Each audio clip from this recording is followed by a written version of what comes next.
Krishna Productions presents a narration of the lives of Srinivasacharya and Narottam Das Thakur, two glorious Vaishnava saints. It is based on the book, The Lives of the Vaishnava Saints, written by Stephen Rosen, also known as Satyaraj Das, and published by Folk Books. This production has been narrated and directed by Amal Bhakta Das, and the music selected and mixed by Mahatma Das. The project is dedicated to His Divine Grace A.C. Bhaktivedanta Swami Prabhupada, founder Acharya of the International Society for Krishna Consciousness, by whose grace the Western world has come to know of the two Vaishnava saints. This material is copyrighted, and all rights to the text are reserved by Stephen Rosen, to the song translations by BBT International, and to the performance by Amal Bhakta Das. This recording may not be duplicated by any means without the express permission of the producers.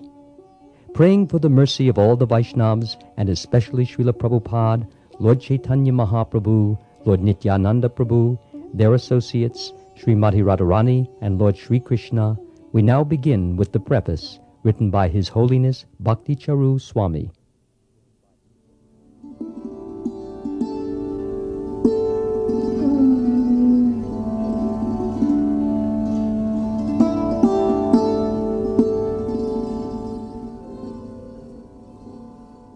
In this dark age of hypocrisy and quarrel, Sri Chaitanya Mahaprabhu distributed love of Godhead and showed everyone the most sublime way to transcend the bondage of matter and enter into the spiritual sky.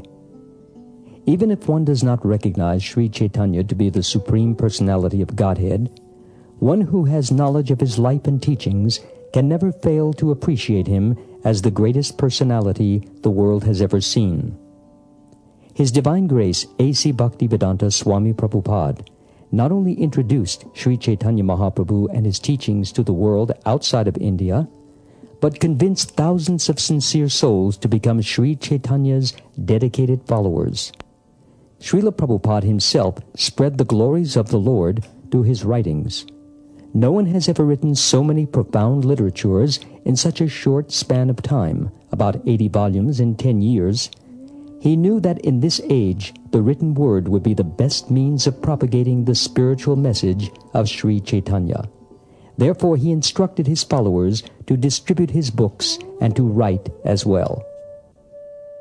Sri Chaitanya Mahaprabhu came to distribute the most precious gift of the spiritual sky to everyone, from the most advanced to the most degraded people of this world.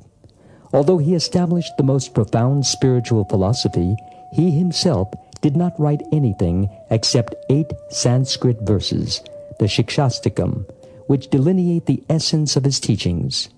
The Goswamis of Vrindavan, especially Sri Rupa, Sanatan, Raghunath Das, Raghunath Bhatta, Gopal Bhatta, and Sri Jiva wrote volumes of books elaborating Sri Chaitanya Mahaprabhu's teachings and justifying them according to the Vedic scriptures.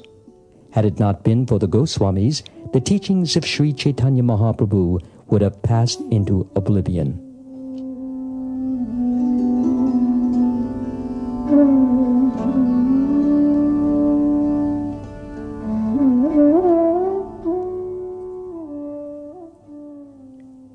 The activities of the Supreme Personality of Godhead are not accidental or coincidental. They are all due to his divine arrangements.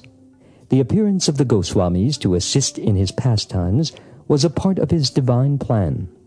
So too were the appearances of Srinivas and Narottam. The books that the Goswamis of Vrindavan wrote on the teachings of Sri Chaitanya Mahaprabhu were originally distributed by them.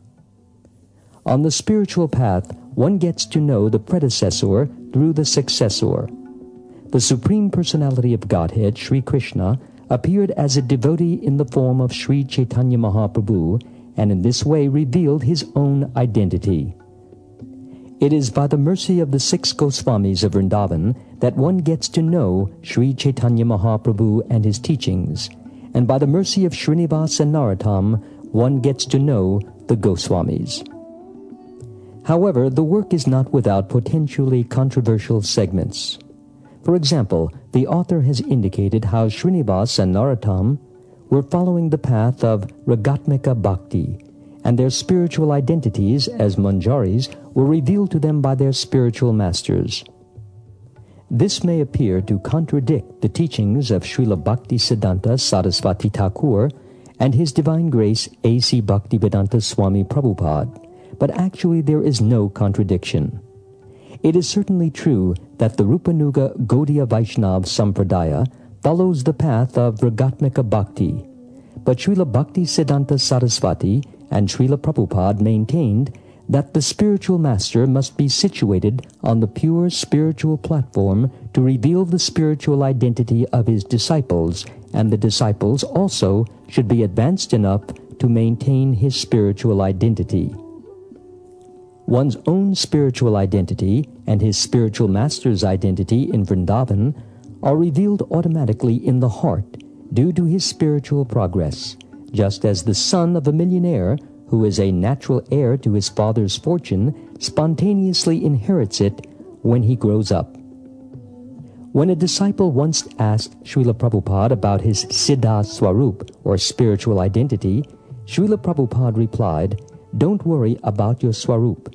When you are ready, I will personally come and reveal it to you." The facts that surround the lives of eternally liberated souls are meant to be sung and heard for the enlightenment and benefit of all. Great souls have relished retelling these stories for centuries. It might be noted as well that factual narrations are sometimes more exciting than fiction, and the lives of Srinivas and Narottam reinforce that statement. Therefore, knowledge of these personalities as presented in this book will bring peace, prosperity, and a tide of spiritual joy to the world.